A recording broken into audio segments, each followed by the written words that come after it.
और एक और अहम खबर, गीता राणा ने इतिहास रच डाला है। वो बनी है महिला अधिकारी, स्वतंत्र फील्ड वर्कशॉप की उन्होंने कमान संभाली है और पूर्वी लद्दाख में एक अग्रिम स्थान की कमान संभाली है। कोर ऑफ मैकेनिकल इंजीनियर्स की कर्नल है गीता राणा।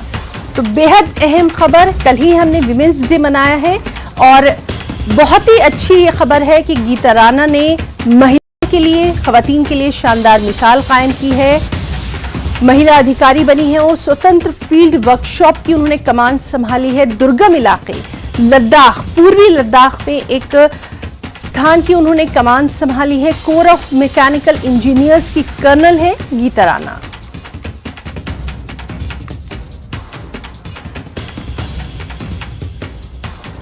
एक और अच्छी खबर, हमारे साथ फोन लाइन पर मौजूद है हमारे संवाददाता ईशान वानी। ईशान, बेहद अच्छी खबर है ये खवातीन के लिए, आपसे इस पर डिटेल्स चाहेंगे। देखिए, ये जो गीता राणा है, इसका नाम जो है रिसेंटली क्लियर हुआ था आर्मी की तरफ से, जो कि कमांड रोल के लिए ये जो इंजीनियरिंग और मैकेनिकल कोर्स है उनमें थी और ये पहली महिला बनी है जो जिन्होंने टेक ओवर की ऐसी कमांड इंडिपेंडेंटली, जो कि ईस्टर्न लद्दाख सेक्टर में है, जो कि चाइना को फेस है। आपको पता होगा कितने दुर्गम परिस्थितियां हैं, बहुत मुश्किल चैलेंजिंग एटमॉस्फेयर।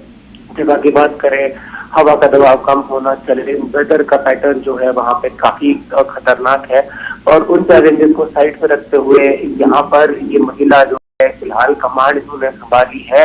भारतीय सेना ने कुछ ऐसे नाम वुमेन ऑफिसर के क्लियर करे हैं कि वो कमांड के जो रोल है उनको देखें, और ये जो है एक ऐसा नाम है जो उस नामों में जो क्लियर हो गया था आर्मी की तरफ से।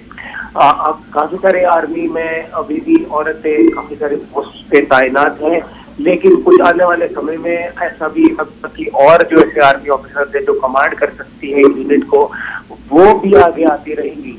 चाहे वो ग्रूड कमांडो हो, चाहे वो पैरा मिलिट्री में हो, काफी सारे ऑलरेडी जो फीमेल ऑफिसर्स हैं वो आए हैं और लगातार जो है ऐसे रोल्स जो है फीमेल ऑफिसर्स को दिए जा रहे हैं। बिल्कुल। और ईशान, आपसे ये भी हम जानना चाहेंगे गीता राणा के ताल्लुक से, क्या कुछ और उनके ताल्लुक से जानकारी, किस तरह से, मतलब इतना उन्होंने बड़ा जो कारनामा अंजाम दिया है, इतने मुश्किल हालात में जो अभी आप बता रहे थे, वहां पर वो ये कमान जो है वो संभालेंगी। बेहद फख्र की बात है बीइंग अ वुमेन।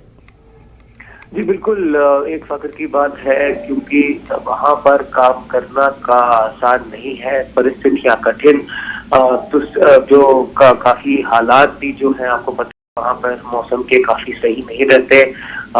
सर्द मौसम में कम से कम -20-25 मौसम पहुँच जाता है। इसमें काम करना इंसान के लिए, मशीनों के लिए भी बहुत मुश्किल हो जाता है, लेकिन उन परिस्थितियों के बावजूद भी इनका नाम क्लियर हुआ है। वहाँ पे वो अपने फर्ज निभा रही है और लगातार देश के लिए वहाँ पे खड़ी हुई है। आपको बताता चलूं कि जो ईस्टर्न लद्दाख का रीजन है वो काफी एक्टिव हो चुका है जब से चाइना और इंडिया के बीच में जो कन्फ्रंटेशन हुआ था, और लगातार वहाँ पे ट्रूप्स का मोबिलाइजेशन और डिप्लॉयमेंट है। लेकिन कल ही हम इंटरनेशनल वुमेन्स डे मना रहे थे और उसके अगले ही दिन ये खबर मिलना कहीं खुशी की खबर है। बिल्कुल ईशान, बहुत बहुत शुक्रिया आपका अदा करना चाहेंगे बेहद अहम खबर पर जो आपने जानकारी दी है उसके लिए। तो हम आपको बता दें कि हमारे जो संवाददाता हैं ईशान वानी, वो बता रहे थे कि गीता राणा ने किस तरह से ये इतिहास रच डाला है। वो महिला अधिकारी बनी है, स्वतंत्र फील्ड वर्कशॉप की उन्होंने कमान संभाली है। पूर्वी लद्दाख में एक अग्रिम स्थान की उन्होंने कमान संभाली है। कोर ऑफ मैकेनिकल इंजीनियर्स की कर्नल है गीता राणा।